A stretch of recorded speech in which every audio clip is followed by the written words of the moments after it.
Jalen Hurts looks horrible in games. I mean, he does almost everything wrong. He's incredibly inaccurate, like comically inaccurate. His decisions.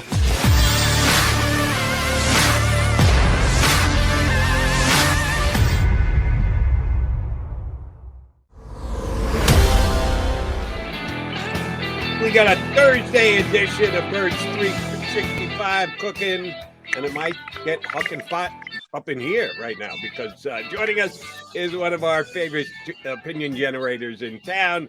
He covers everything for the Daily News Inquirer and Philly.com, and he stirred some people's interest this week. Marcus Hayes joins us on Birds 365. How you been, Marcus?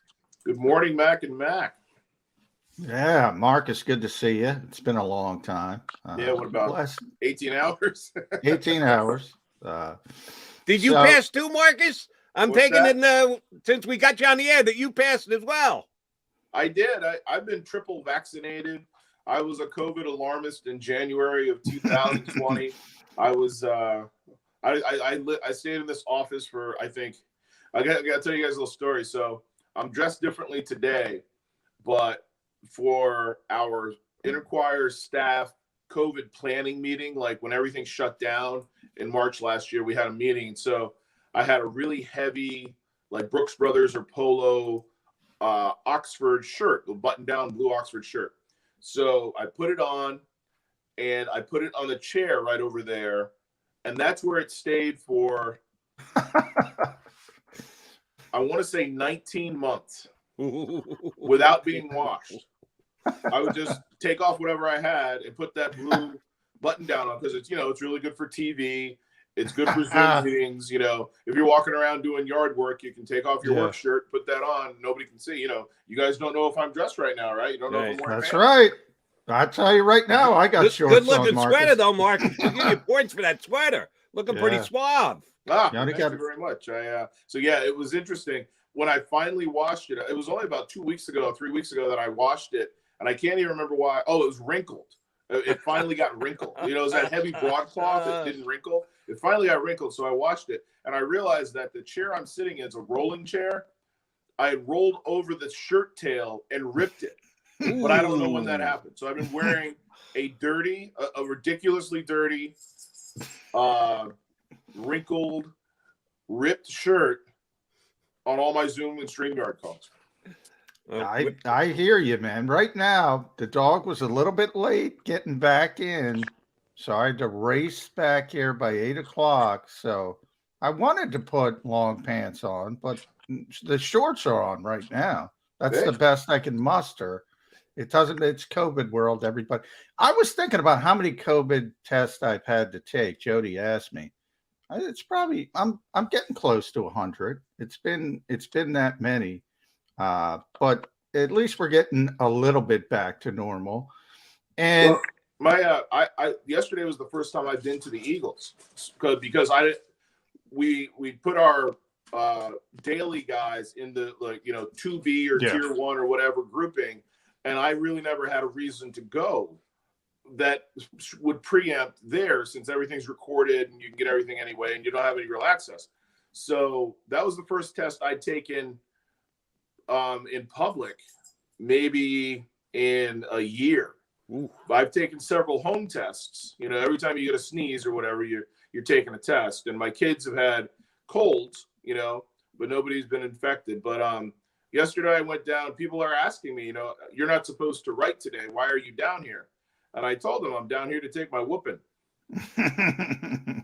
Because my one of the things I learned a long time ago, I think it was from Rich Hoffman and Stan Hochman, is that if you write something that is particularly strong or controversial, you should show up the next time you can in case the subject or subjects of that essay are disappointed or angry, or maybe you've gotten something wrong and they don't want to deal with you over the phone or via text or whatever. They want to deal with you in person.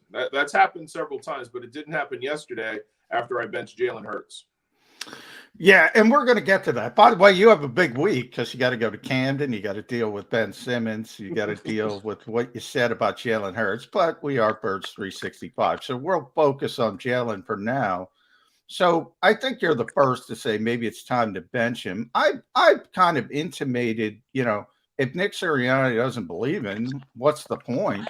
So if he's protecting him, maybe you start thinking in a different direction. But sort of take us down your thought process and where you are as far as Jalen Hurts and if he should be the quarterback of this team right now.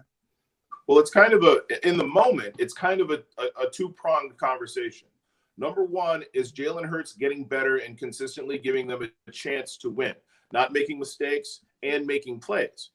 Well, I think we agree that he's not making a lot of mistakes. He's not turning the ball. When in football, the quarterback's first job is to not lose the game, and that's generally done by turning the ball over. He's not doing that.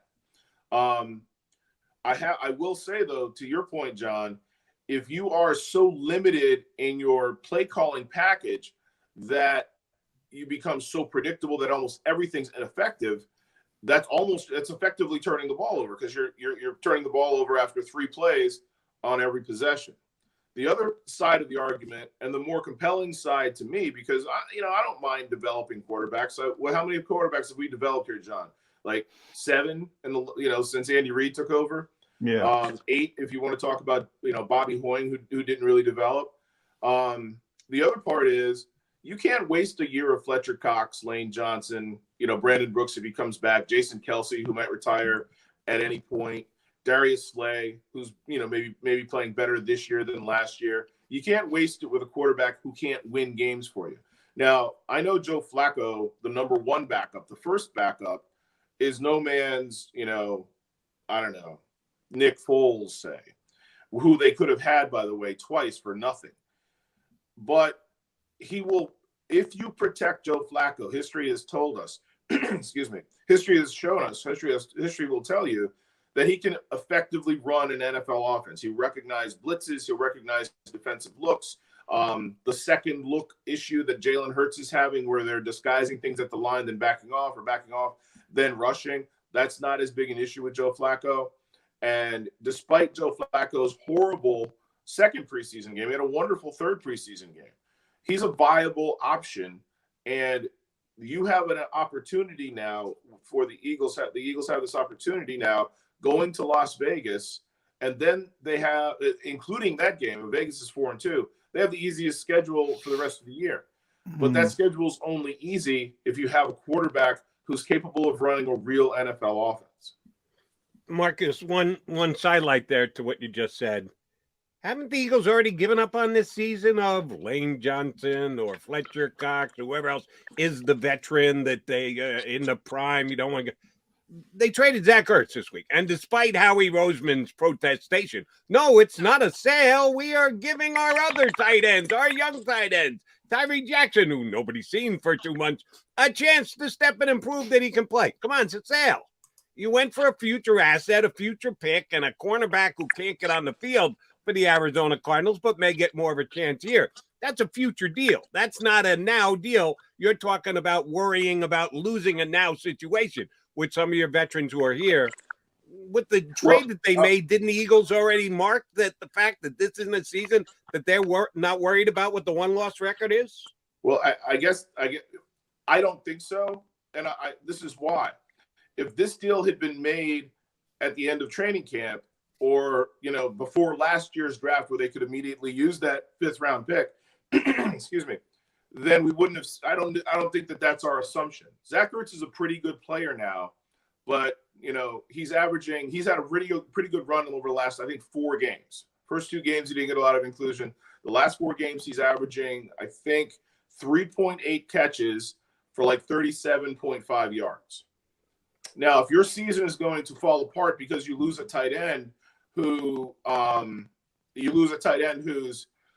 giving you 3.8 catches for 37 yards, then you didn't have much of a season to begin with. My point being, Zach's not playing at a Pro Bowl level, and he didn't play at a Pro Bowl level in the absence of Dallas Goedert. He had a pretty good game.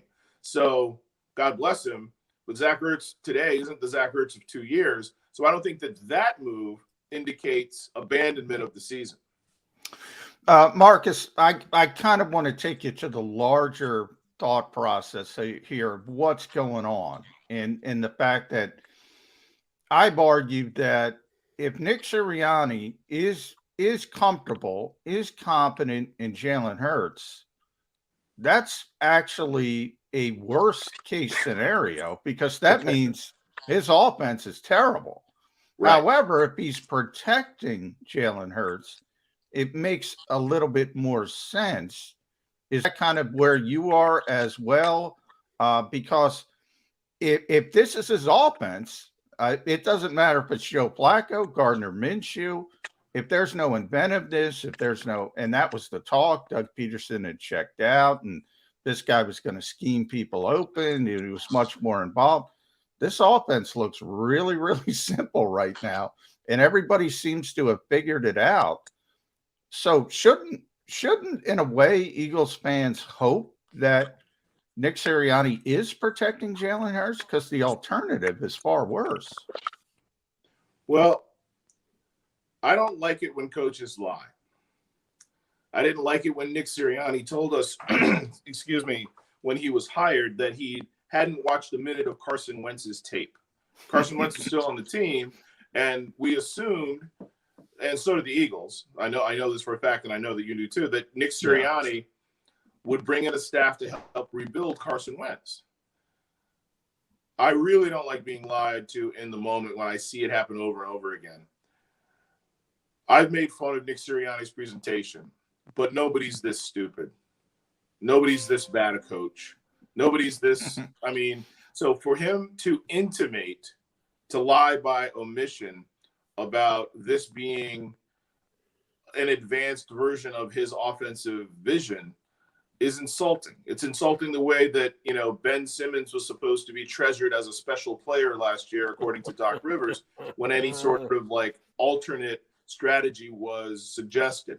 I understand that Nick Sirianni has no equity in the NFL, that he can't go to Howie Roseman and Jeffrey Lurie and say, look, this is what has to happen, because he shouldn't be a head coach. You know, he doesn't have the credentials. He doesn't have the experience. He should be with Frank Reich, and Frank Reich should let him call some plays. And that's how Nick Sirianni should land at his first head coaching job.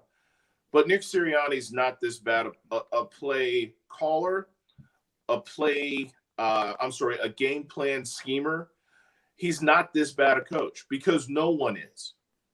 Honestly, like you and I and Jody could devise a game plan that's more deceptive, creative, and effective than what Nick Sirianni has boxed himself into, or what Howie Roseman and Jeffrey Lurie have boxed him into by insisting he continues to play Jalen Hurts and tries to win games with him.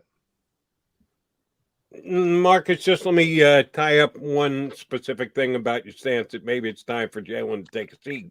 Joe Flacco could come in. They could expand the playbook. Things could get better, or they could continue to lose at the pace that they're at. They're 2-6. All of a sudden, they're instead of 2-6, they had 1 win, 3 losses. Now they're 3-9 instead, and it hasn't gotten any markedly better with Joe Flacco. Do you go back to Jalen Hurts at some point? Do you give Gardner Minshew a shot? If you had Jeffrey Lurie / Howie Roseman's ear, how do you play the quarterback going forward if you're pulling Jalen Hurts at this time?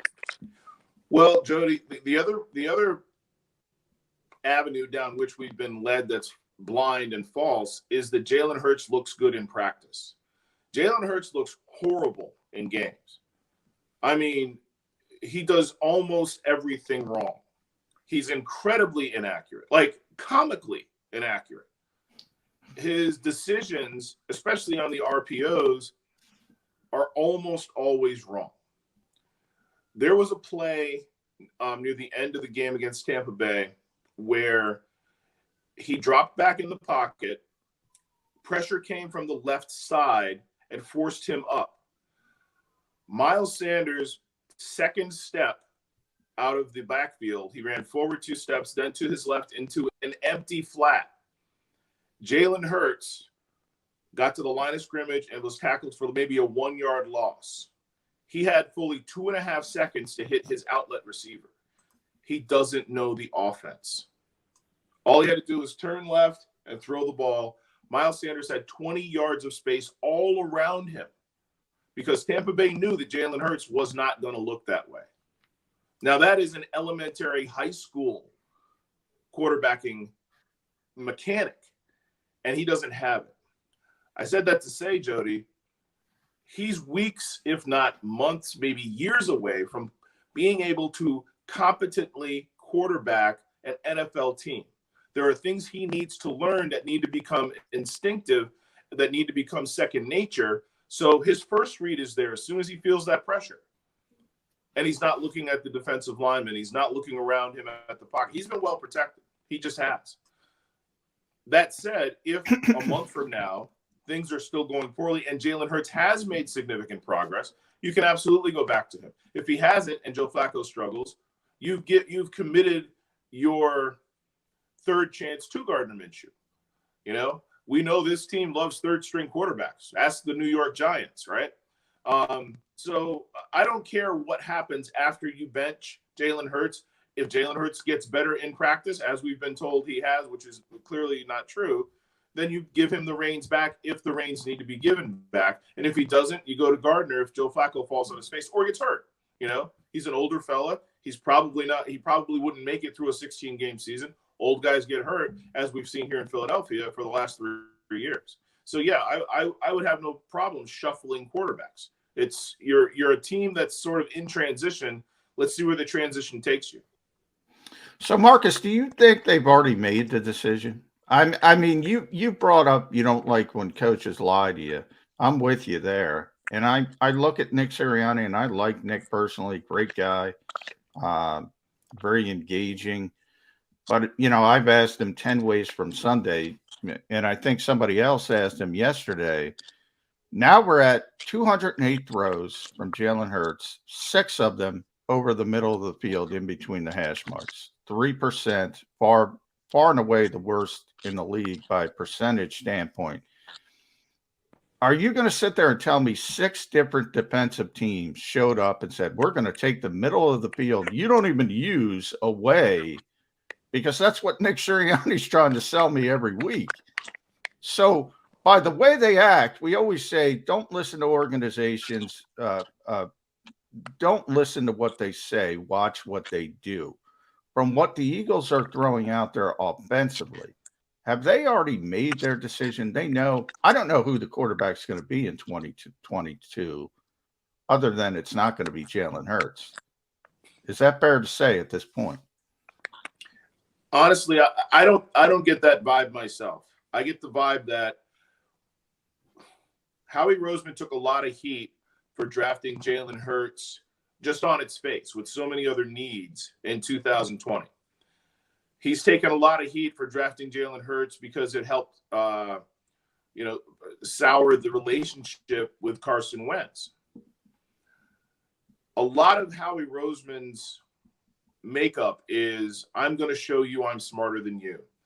Howie Roseman is absolutely committed to making that second round pick pay off and making himself look smart. So I think that part of the decision has been made. That really, I think the only way we're going to not see Jalen Hurts is if he injures himself or plays so badly that he's hurting himself.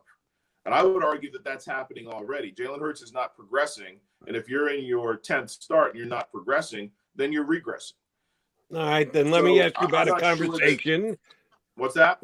Let me ask you about a conversation between Howie Roseman and Nick Sirianni. If the results are what they are, and you're harsh in your critique and criticism of Jalen Hurts, a little harsher than I would be, but that's fine. We can agree to disagree. It's not good enough. We'll agree on that. He needs to be better. The Eagle offense needs to get better. Does Howie Roseman go to Sirianni and go, hey, people are saying you've got a small little playbook because you're afraid this guy's going to make mistakes. Well, we got to take a shot here. We're not good enough with your playbook as it is. We need to expand it. We need to do some things different. We still want Jalen to be the man and go forward, but he's not getting it done. You got to find a way to get it done with him. Will Sirianni expand the playbook? I'm not sure that hasn't already happened. But again, Nick Sirianni answers to 2 masters, Jeffrey and Howie, and the 53 guys on the roster. If the 53 guys on the roster know that Jalen Hurts cannot effectively run a certain type of play, then he's not going to call that play, more than once or twice a game, because they'll stop playing for him, Jody. They'll quit. They'll be like, look, if you're going to lose I'm not going to risk my life and limb here on a product I know that can't succeed. So I believe that, what was it, John? Like 30 minutes. It took 30 minutes for Nick Sirianni to come to the press conference after the Tampa Bay game. It was just ridiculous. It was, a long time. Yeah. It was ridiculous. He was talking to Howie Roseman and Jeffrey Lurie. Oh, yeah. That's what they do. That's what they've always done. I remember, I don't know if you were covering the team at this point, John, but I remember a couple times Andy Reid kicked Jeffrey Lurie out of the coach's office after games because he'd had enough, So this is the reason Jeffrey Lurie owns a team, so he can huddle with the coach immediately afterward and dissect everything. The Tuesday meeting that he had with Doug Peterson, I didn't know about and was unusual. But yeah, this is the reason he owns the team. I believe they're very invested in anything Nick Sirianni's doing or saying. And I think Nick is caught between a rock and a hard place. And I can't believe I'm defending Nick Sirianni, whose hiring I panned and whose first couple of press conferences I ripped. But, every NFL coach, college coach, knows that you can't win running an offense this simplified with a quarterback this limited. Well, you bring up Andy because I think that's interesting, because Andy was to me was a better politician when it came to dealing with Jeffrey Lurie than certainly Doug Peterson, and Nick just got here. So it's going to take a while for him to figure out how to traverse those landmines, so to speak. But if you look at Jeffrey pre-Chip Kelly, post-Chip Kelly, did Chip break him? Is he like, I'm not giving anybody autonomy over my organization anymore? Does he want a guy who's just going to... Jeffrey hates to be wrong, too. And when Chip was hired, you'll remember it was kind of a courtship process. Jeffrey and other teams wanted Chip badly. Yeah. Jeffrey offered Chip front office say as a college coach, which was, hiring Chip on the face of it was a bad idea. Giving him front office say was a worse idea. And demoting Howie Roseman and giving Chip full say was the worst move Jeffrey Lurie has ever made. That said, when he hired Doug Peterson and Peterson succeeded, Jeffrey became enamored of himself. He thought that he had figured out the secret of success in the NFL. And it was hectoring your head coach, being, the voice of, reason in the room. I can understand things that you can't understand because I have a PhD in sensitivity. And he's wrong about that. The reason they won in 2017 is Howie Roseman made a bunch of spectacular free agency moves for low-cost veterans who panned out great. And Nick Marcus freezing a bit for you, Jody? Freezing up on us, so we'll hope that just Marcus realizes this and drops off, and we'll repunch. Marcus, do us a favor.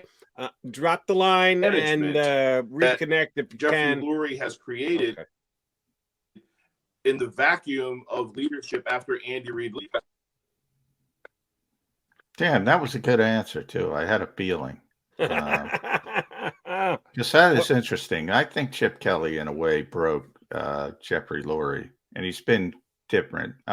He's always been an involved owner, which, by the way, I've always said is a good thing. The worst thing you want is a guy who doesn't care if you're a fan, and Jeffrey cares deeply. So that part of it is a positive. But I do think he and really, when you think about Doug Peterson, it's astonishing to me. And Marcus was going down that route, and I knew where it was going. They really believe, and by they I mean Jeffrey Lurie and Howie Roseman, they really believe they're more responsible for the Super Bowl 52 championship than Doug Peterson. Right. Otherwise, Doug would be here, obviously. They would have gave him a mulligan and allowed him to do certain things and try to rebuild this organization, because obviously he was the one who gave them what they weren't able to accomplish, even with one of the greatest coaches ever. And we all agree with that. And now we've seen Andy Reid in Kansas City. They finally got over the hump, and they believed that they were responsible. And that's kind of what Marcus was saying. Right. And that was evidenced by the fact that they hired Nick Sirianni. If they didn't believe that Doug Peterson was like kind of along for the ride, they wouldn't have had the confidence to hire a guy who's never been a head coach before and had only been an offensive coordinator for a couple of years. And his biggest claim to fame was the fact that he worked side by side with a former offensive coordinator here. Nick Sirianni was an underdeveloped hire when they handed him the keys to the Eagles' car.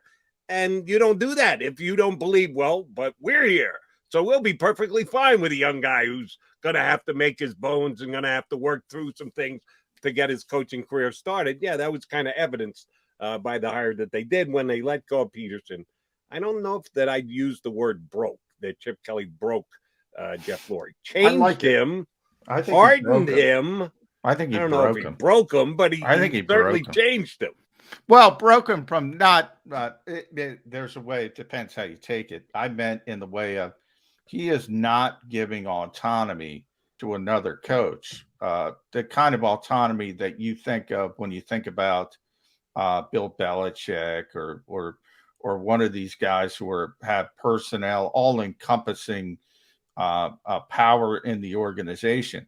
I mean, we went, and Marcus described it, we went from a guy who had total control over his coaching staff, had total control over personnel, forced, Jeffrey Lurie's closest competent to the other side of the building, to a guy who wasn't given the ability to even have his own coaches at times.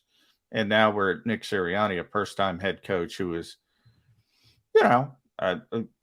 probably got a little bit more rope when it came to hiring his coaching staff, something we've talked about. But I do believe he's told to do certain things, and he's got to do them. Is Jalen Hurts one of them? Look, I don't think they want to play Joe Flacco. I'm not going as far as Marcus. I don't think they're going to play Joe. They want to play Joe Flacco. I don't even think they want to play Gardner Minshew. I think they want to give the whole season to Jalen Hurts. But, does Nick Sirianni believe that as well?